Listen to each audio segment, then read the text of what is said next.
after a while, it was introduced and grown as a deception organization. The operatives that come from the German Reich to Great Britain are caught pretty much immediately because the British have this double cross network, and they are informed by turned former German agents who's coming, when they're coming, where they're coming. So pretty much all of them are picked up immediately. The big thing is that the British intelligence services recognize that these individuals can be used. By the end of 1942, there is not a single German spy in Great Britain that hasn't been caught, imprisoned, or turned. Under the direction of Tar Robertson, the British then use this to exert absolute control over the supply of information to Germany, making sure that the former Nazi spies report things slightly too late to be of any use, lacking in crucial details, or otherwise easily misinterpreted. This ensures that the Germans still believe the network is functioning well, reporting many verifiable truths, albeit useless ones, thereby protecting the cover of the system. There was not a single spy that fell back, to the Germans as a double agent. No one. Tar Robertson was not only a very fashionable guy, he had a lot of social skills. He was so good in developing personal relationships that after a while they had such a lot of trust that they would not have betrayed him. The British then used the German blindness to enact two elaborate operations to misdirect Axis forces in preparation for the landings at Sicily and Normandy: Mincemeat and Fortitude. Mincemeat involves getting hold of a corpse that would not be missed, in this case that of Glyndŵr Michael, a Welsh homeless man. From there, a fake military identity is manufactured and bogus invasion plans aimed at the Balkans are planted onto the corpse, which is then allowed to quietly drift into Axis hands by way of the Spanish. Operation Fortitude is a little less outlandish, but equally or perhaps even more impressive. Non-existent armies are created, and radio chatter is simulated by both military and civilian sources to maintain the illusion. Information fed back to Germany through Double Cross seems to verify the existence of these armies, and suggests that the main British targets are Norway, Calais, the Mediterranean coast, or the Atlantic coast. The goal is to distract Hitler from the actual landings in Calvados, Normandy.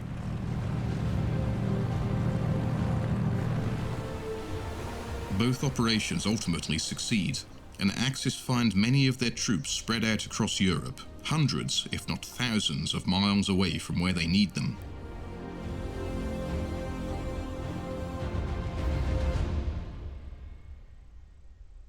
I think without the double cross system, D-Day wouldn't have happened in the successful way it did. That really leads to the British intelligence services learning a lot for the future about counter-espionage, counterintelligence, and turning enemy agents. And it also establishes this sort of precedent that no, spies should not be immediately executed. They should first be used, and if they can't be used, then we can execute them. Despite all these successes, the track records of the organizations created during the war remains mixed. Their true impact on the war remains debatable. They have been spectacular and fascinating without a doubt, but while successful in some cases, they have been disastrous and costly in human lives in many others. What is undeniable is that they have changed the nature of intelligence forever. In a few short years, the work of espionage has gone from simple observation to grand schemes and larger-than-life gambits that, if carried out correctly, can help decide the outcome of battles and even theatres of war before a single shot has been fired. The goal of any conflict is to never let it escalate to war, but to resolve it peacefully. And one of the only ways to do that is to make sure that you are speaking to the enemy as the enemy wants to be spoken to. How do you do that? Well, you do that by understanding the enemy, and intelligence is all about understanding the enemy. So that both sides gather intelligence on each other is essential for diplomacy to work. But in mid-1945, as the war ends in Europe and marches towards its end in East Asia, this is not yet a lesson learned. Instead, the Western Allies begin dismantling their newborn networks. The 20 Committee ceases its activities in the summer of 1945, the OSS is disbanded in September, and the SOE in January 46. While there are already forces that argue for a continued, strong, actionable Operation Intelligence Arm in Great Britain and the US, there is no strong consensus that such organizations are needed in a time of general peace. Then, something happens in Canada. Mere days after the surrender of Japan, a Soviet cipher clerk by the name Igor Guzenko defects to the Western Allies, bringing with him a generous cache of confidential Soviet documents. The effect of it was that he gave all the information of every Russian spy that was working in Canada. Actually, when you ask me I'm like an this, American spy from he was the one who started the Cold War, because after the Canadians realized what was actually going on and what Stalin really did with his allies, right? That was it. A couple of months later, Elizabeth Bentley, a handler for the vast network of Soviet spies in the US, follows in his footsteps and defects to the FBI. Suddenly, the Allies are aware that there is a sizable and professional infiltration underpinning most of the Western institutions of Soviet agents. And it really sets the stage for this Cold War behind-the-scenes conflict that we see throughout the 50s, 60s, and so on. The curtain has been pulled away, and the Soviet Kraken that stretches its communist tentacles into every aspect of Western society Communist is revealed. tentacles! Even the West's most closely guarded secret, the Manhattan Project, has been unable to escape the far-reaching tendrils of the NKVD. Stalin is briefed about it in March 1942. The NKVD then set about infiltrating it, but failed to do so in a meaningful way until 1943, when the nuclear programs of the USA and UK emerged. A certain physicist, a German refugee by the name of Klaus Fuchs, is transferred from Britain to Los Alamos. Little do the Allies know, but Fuchs has been working for the NKVD for years. He thought if the Allies were able to build a bomb and would be the only country in possession of that weapon, that would be disastrous, because you never know whether any kind of crazy dictator, and he experienced Hitler, would be the only one to have it. And he thought, for me, Klaus Fuchs, the only goal is the Germans can't have it.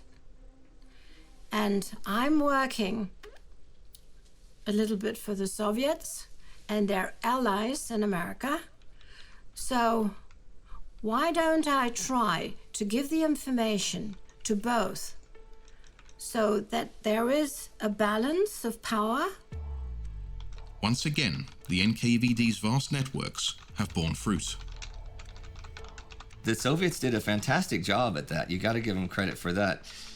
And they were very ruthless. I think they were more ruthless, certainly, than the Americans or British would have been if the situation had been reversed. The scale of Soviet infiltration was really quite remarkable in many ways. The Western Allies were not completely oblivious to some Soviet infiltration. For example, in Britain, in the years between 1941 and 1945, the British intelligence agencies knew that there were Soviet agents there, but they just didn't really appreciate or wanted to see the true scale of things. Within weeks of Guzenko's defection, any doubts about a post-war need for powerful intelligence organizations are gone. The SIS will grow and expand. The OSS will be revived as the CIA, and a string of agencies under a new effort to combine all intelligence work in the US under the Director of Central Intelligence. In the Soviet Union, the NKVD will soon be reformed and lead to the creation of the KGB. Many other nations will soon follow suit, with the French DGSE, the Israeli Mossad, the Chinese Central Investigation Department, and so on. During the Cold War, these agencies will go far beyond spying and actually fight each other in proxy wars in places like Korea, Laos, Afghanistan, Congo, Angola, and more. They will destabilize foreign governments to increase their nation's influence by seeding coups with espionage, infiltration, misinformation, and assassination. They will guide world events and change the course of history. They will fight each other using double agents, triple agents, and deep moles. The age of the super spy, agents and organizations existing with the power to change the course of wars, politics, the very future has arrived.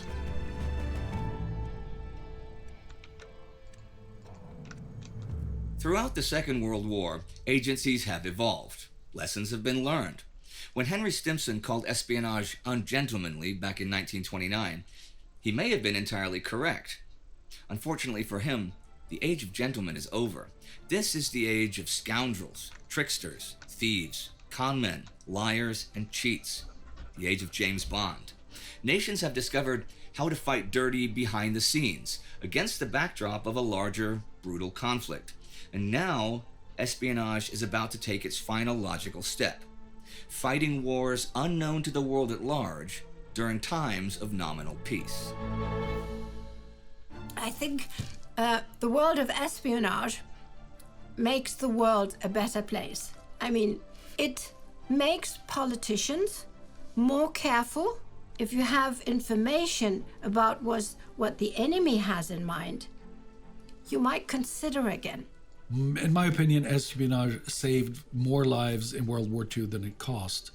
It helps you from making mistakes, and any mistake in a war will be costly.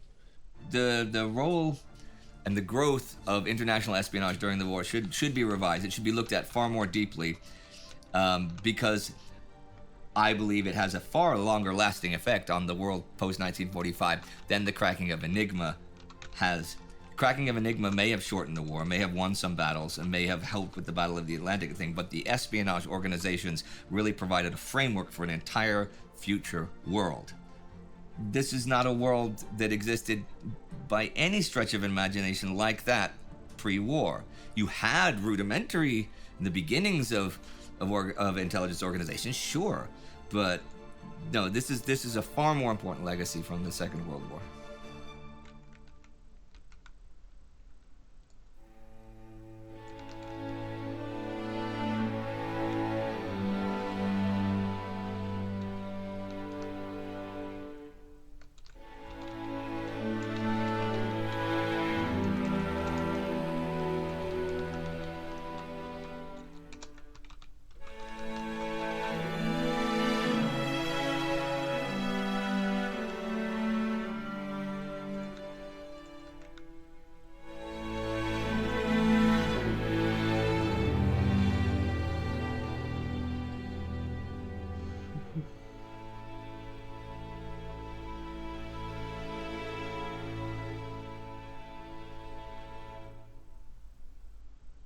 without addressing the real issues that are making people.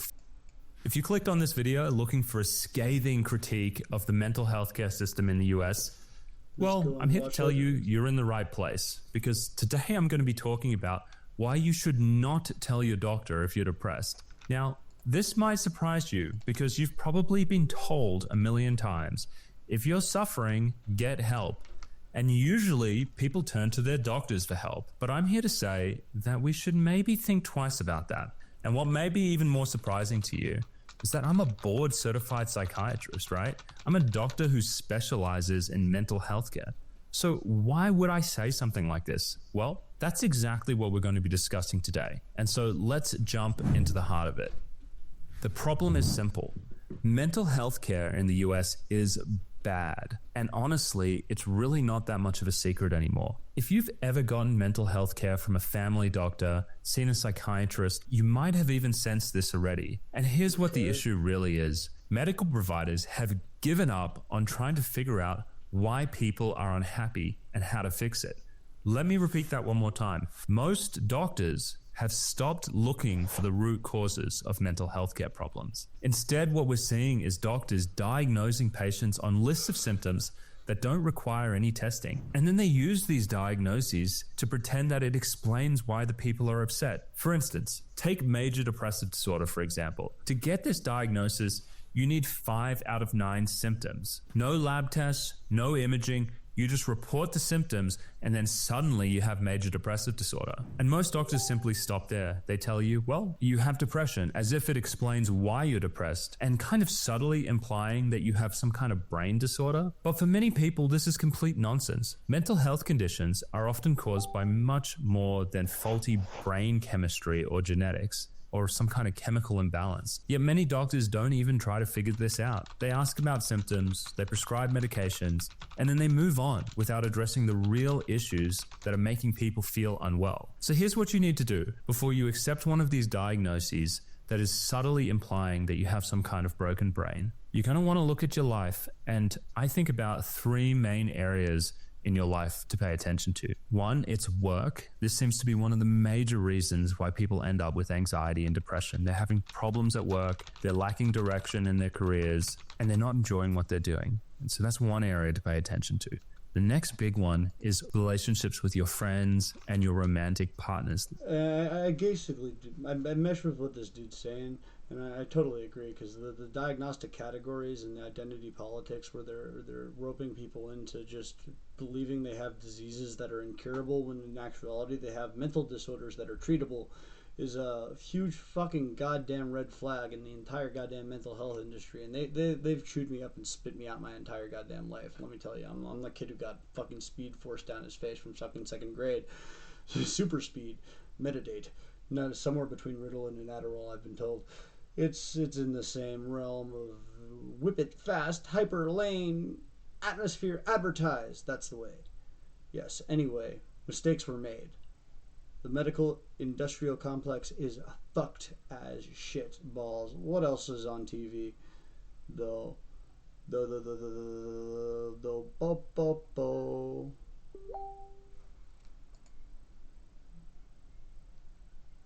Holy shit. Moses just accidentally released dozens, if not hundreds, of jumping spiders into her home.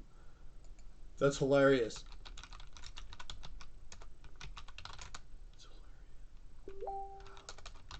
How? How?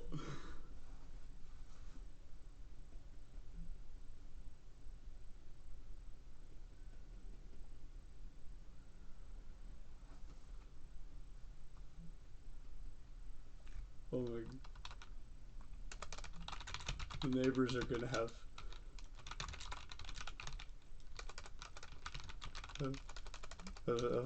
lots of new friends.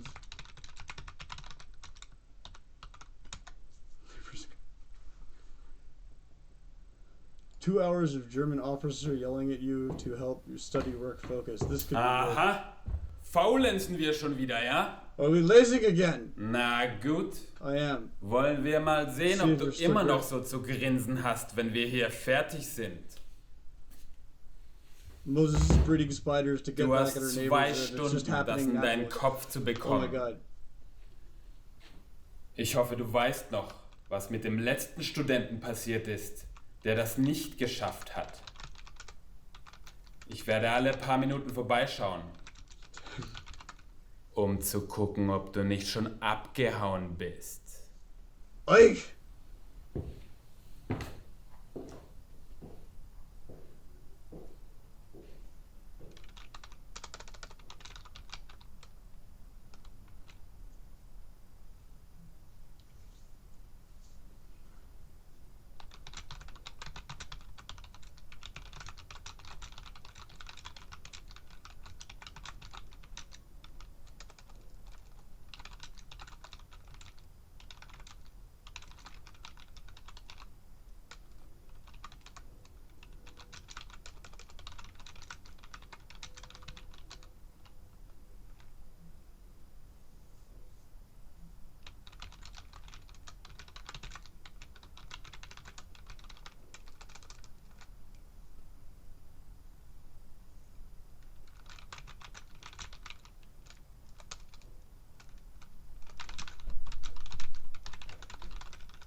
oh shit, the spiders have been unleashed across Moses' apartment.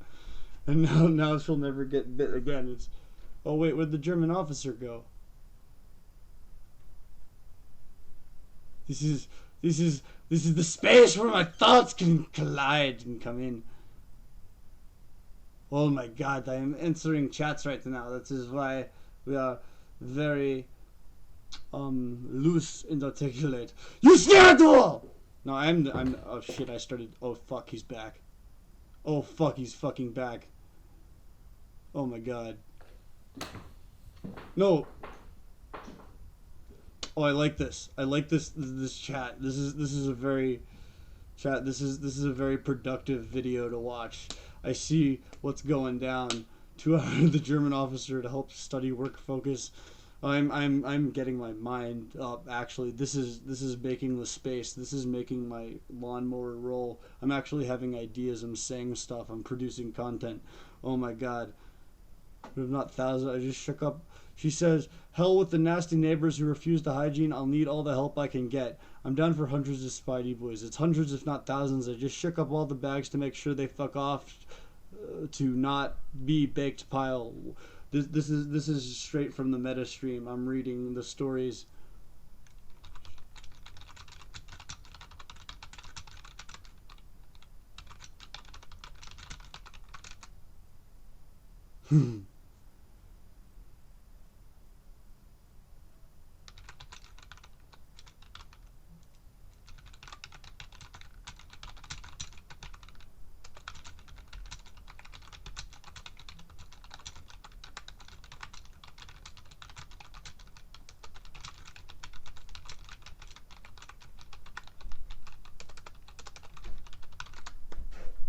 Oh shit, she's gonna send some pics too.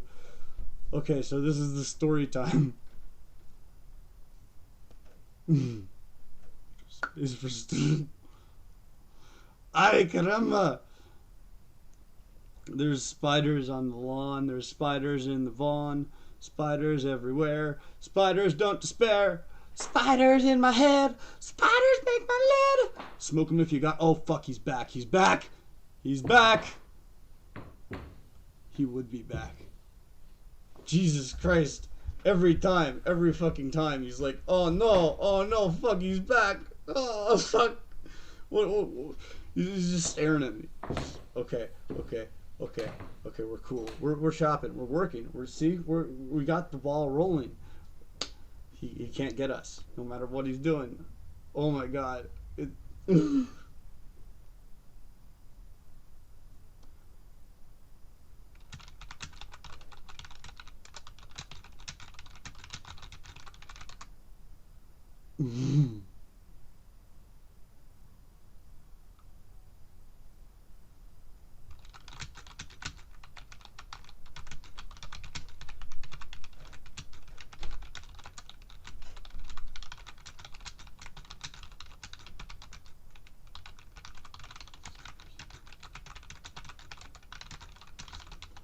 Blank.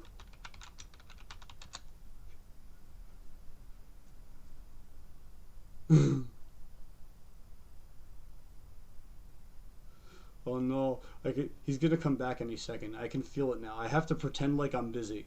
I'm answering this conversation, but I also have to stay busy so that the German officer doesn't berate me to death. It's creating the perfect tension to get me off my ass and going, because god damn it, he's going to come and yell at me, and if I am not up to function, we're not going to get out. So I think the next step is to load another bong hit so we can stay cool and keep riding this train, because my balls are spinning up, muchacho. But it's oh shit, what's that? I heard something. Oh my god, I think he's coming back. See, he has a fuck. Oh my god, he has a knife. Oh my god, he has a knife.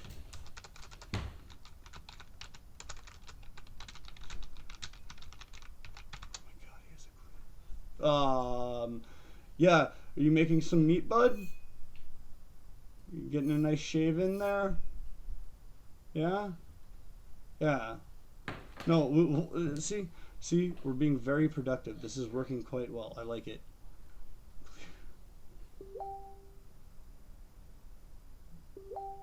Oh, Moses sent through some of the spider videos. Let's put them on screen for chat. Do.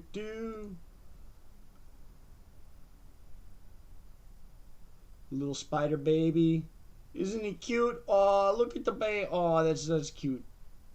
So kawaii.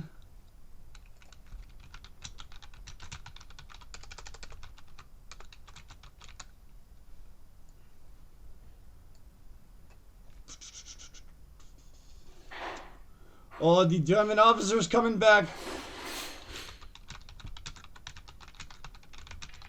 The German officer's coming back. Oh my god, they're screaming!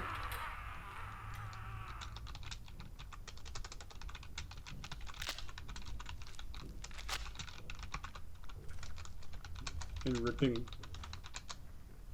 And tearing. I don't know what's going on with this.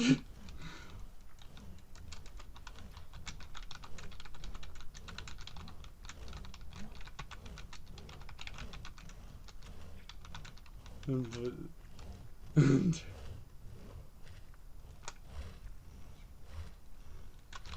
don't know what's going on with this German officer, man, but that sawing noise, that's getting me my meat spicy.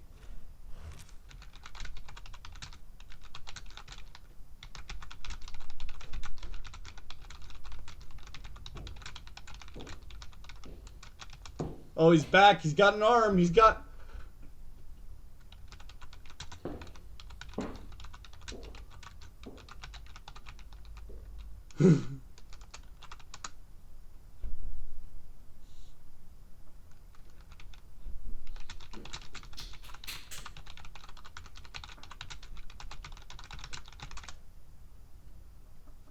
Oh my god, he's coming.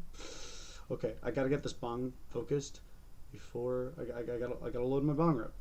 It's a simple task, Coyote. Stay on hand. It's easy. He won't be back for at least a few more seconds now. Ooh, there's another spider. I will put the spider on stream after I got the tobacco in for the popper. I'm doing poppers. Just conserve weed in and tobacco.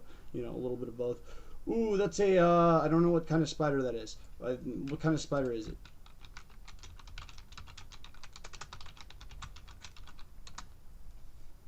We will ask Moses what kind of spider this spider is, and also load in the oh, there's another one. Oh my god, so many spiders. They're yes, yeah. Ho ho ho. Jumping spiders. Oh fuck, the officer's back. The officer's back. The officer's back. Take this. Hey. Oh, he's got liquor. He's got liquor. Couldn't be quick. Hell yeah.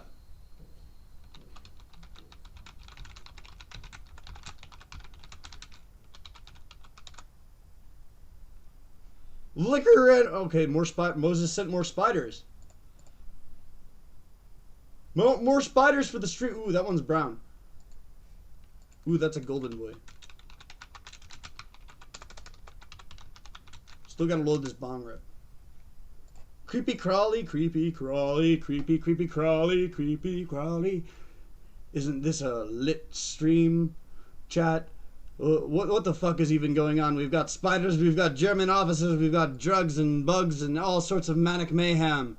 Down here in Metastate, this is the way of the world, baby. This is the new meat parade. Haha. We are on parade now. Now you do what they told you. Now you're under control. Now we do what they told you. Now you do, or you're under control. Now you do what they... Oh, she sent another video. Another spider video. Oy vey. Yes. Jeigen. Wegen Heiven.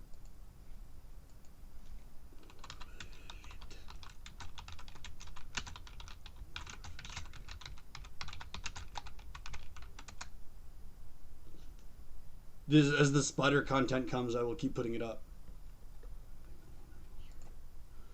Labadiga, ha ha ha ha ha. We have spider photos straight from the source. This is coming from across the country. I'm located here on Long Island. Moses is all the way in fucking Seattle, or near Seattle area. I'm not going to give away a precise location, but, you know, It's a cross-continental network here we're playing.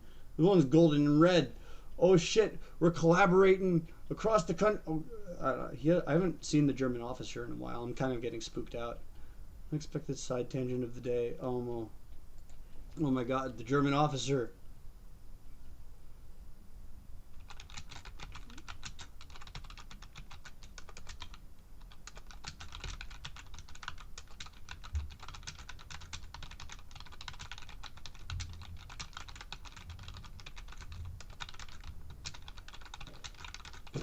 Oh shit, he's back! I can't even see him. Oh, you va.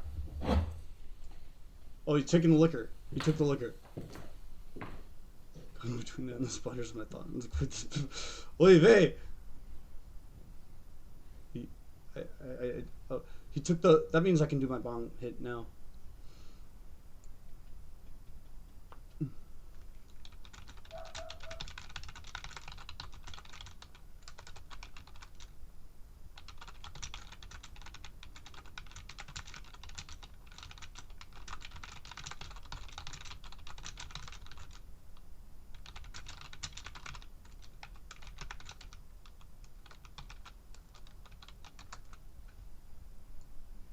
I'm going to keep watching this. I'm going to subscribe to this guy's channel, Radical Living. He has 1 million subs. I don't feel bad piggybacking off his content because goddamn, I'm making good stuff and he is already successful. So, yay! It's not communism. It's imperial leechism. I'm a radical libertarian, occultist. Yes, neo-libertarian occultist. That's what I am. It's a new party. We're organizing it. It doesn't exist yet, officially, on the books. We have socialist economic principles, but we're discreating ourselves from those brands and labels. But philosophically, you know, we're more about like getting social policies and morality out of government, because I don't think anybody, because morality is subjective, right? And everybody has their own ideas about it, and all these different fucking social policies that can be used to distract people from issues that will actually affect the entire country. So I think what we should do is not allow the government to police morality and take that wholly out of federal government. Just fucking tear out the fucking moral bullshit, and let's actually, big government should be to serve the people, from the bottom up, not the top down like it is with the fucking politicians manipulating people to keep them in power. That's bullshit, okay? That is a load of fucking bullshit right now. The left and the right are being played against each other like their own enemies. The Nazis had the Jews, the Republicans have the Democrats, and the Democrats have the Republicans. And it's a fucking joke. This whole system is a fucking joke. We have a clown for president, and that's not an insult. I am also a clown. I respect his work, but he is a stupid, evil oh fuck, the Nazis back. Well, what do you think, Mr. Uberstubenführer? See, these guys were pretty fucked too, but they're haunting my dreams and my nightmares. Anyway, yeah, we don't want guys like that to take control of our lives, so I think that guy should not have power, personally. I don't think he should be the one telling me who to abort or whatever. I think that ideally we could make a system where nobody gets that kind of power over each other, because we're all fucking retarded monkeys, basically, is my whole point. I don't think anybody's fucking specially special, but we're all special. If you get that drift, we're all in the fucking special classroom, and we're all fucking apes, and we can all fucking learn to be better from each other if we know that we don't know shit. If you catch my drift, my alien imposter homies know what I'm talking about. Finally got the fucking bong rip loaded. I'll take one for neo-libertarian Jesus. Also, fuck Jesus. He was a transgender sinner. And there's nothing wrong with being a transgender sinner, but he was ashamed of it. So that's why, yeah, Jesus was born a woman. I'm just going to put that out there. I'm making that up right now, but I'm assuming it's true. Because the government said legally everyone starts out as a woman. So basically that's the narrative.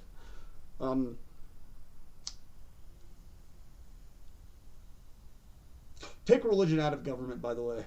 That's another thing. I fucking hate what those religious bastards did to my country. Sure, the founding fathers were vaguely Christian, but they were deists. They believed that God left the universe alone. They didn't give a fuck. Basically, it was old school atheism. Okay, and all this "in God we trust" bullshit that came in the 20th century. That came from the religious infiltration of the fucking top part of the government, the liberals and the fucking conservatives. They're both fucking privy to the fucking lobbyists, and some of those lobbyists happen to be religious, and some of those religious people happen to have a lot of money, and it's fucking bullshit. Okay. And I don't like those people, and I don't want them to have power over me because I don't like the way they want me to live my life. And I think most people don't want to live their life. In fact, I don't think anybody should be forced to live their life the way I live my life, because the way I live my life isn't better. Oh, fuck, he's back! Hi.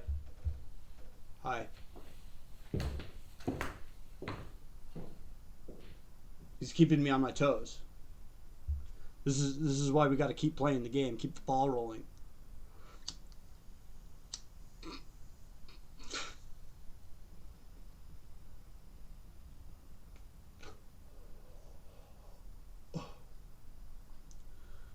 Okay. Finally got that bong rip all the way down too. We're starting to get some real stuff said here. This is good. This is good spectacleism. Haven't had a lot of spiders recently. Maybe she'll come back with more. She's unpackaging a lot of moss and stuff for her snakes and lizards. Little lizard queen Moses on the west coast, another agent of Metastate. She'll emerge in one of these streams fairly soon, possibly later today. We have agents all across the country. Metastate does endorse the neo-libertarian occultist party. That's another thing. They're a direct branch of the Metastate wing. Metastate is a decryption key. It's basically a cure and antidote to religion. An idea of taking control of yourself and playing the metagame, playing the puppet, being your own puppeteer. Everyone can be. Basically, what I want is a world of adults who are responsible for themselves and people who can consent. Because I think consent is important, and I think if anybody is going to opt into anything, they should, at the very least, be made aware enough that they can philosophically, have a consent. Like they can weigh the options for themselves and get to choose. I don't think adults should have control over other adults. Because he's bringing the liquor thing back. It's still not filled. What's he been doing with it? See, now I'm wondering, what does he want me to put something in it? Maybe he wants me to take another bomb rip. I'm not drinking today. I'm just doing pot and DXM and tobacco. I mean, I did DXM earlier. I'm not really doing it right now. It's probably mostly out, but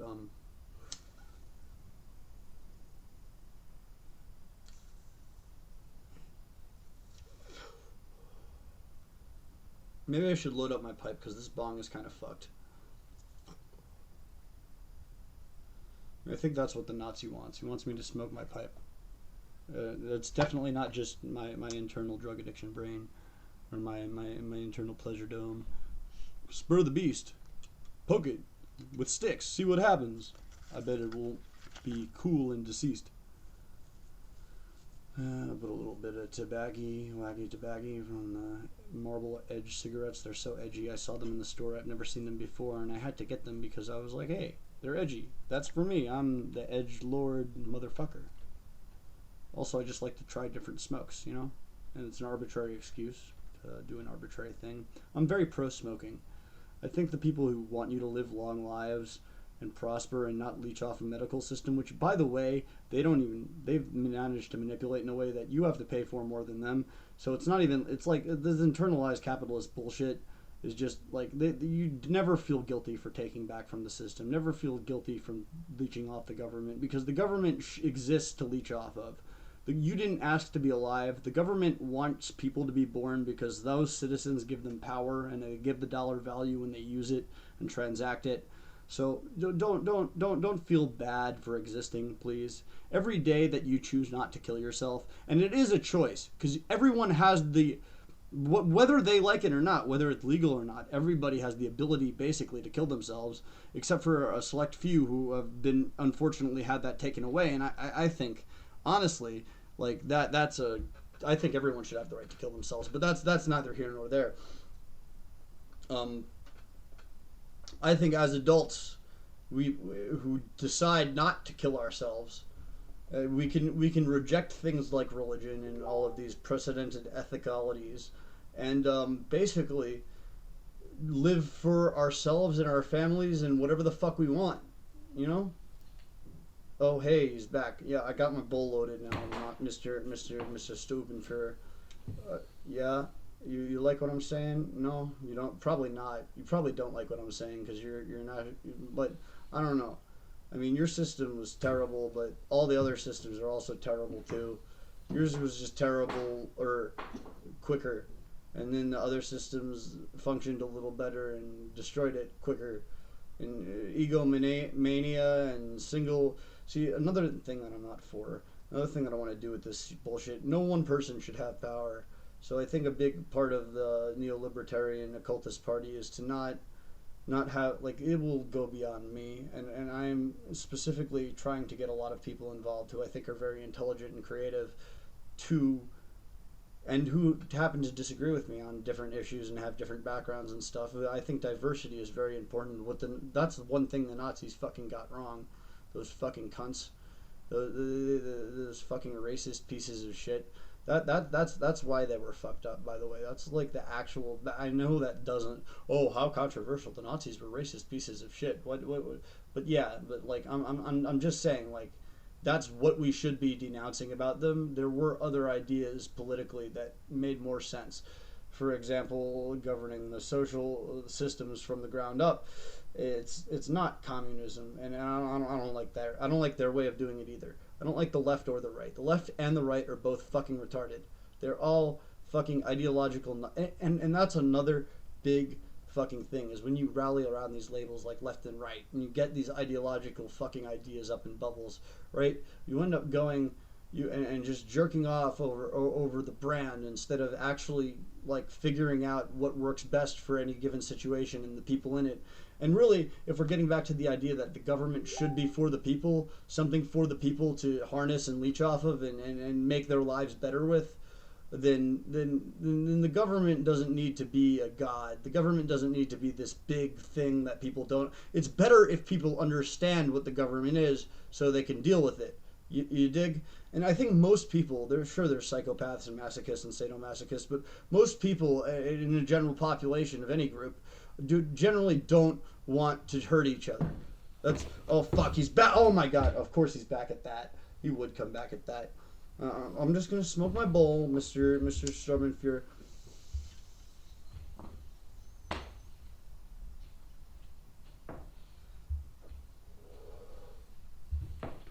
Yeah?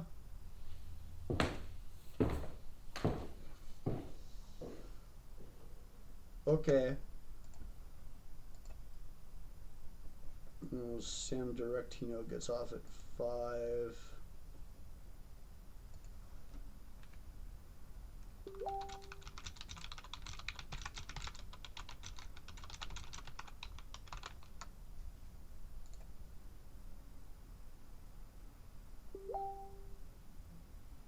Oh, I'm going to go to the Sam Directino's house at 5 and pick up a trumpet. Lit.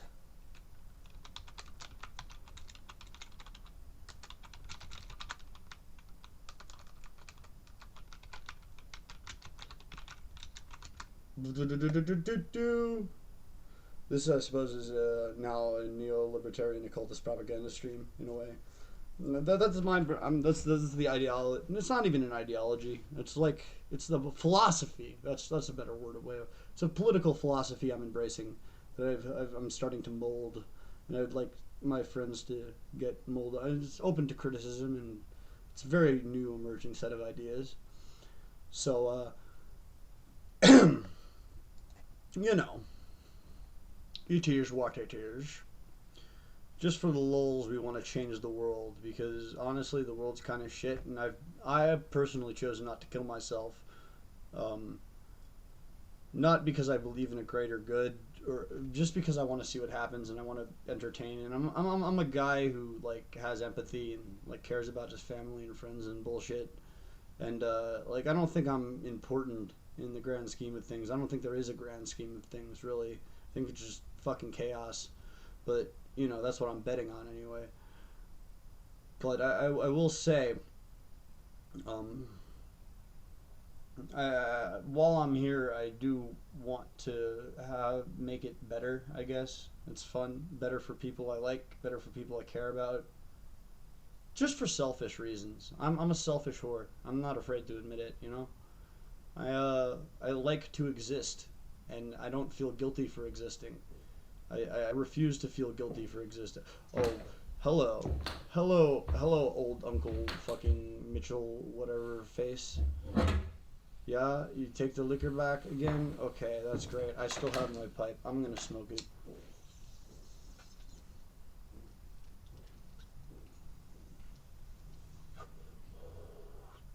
See, they always got to come back and keep me alert.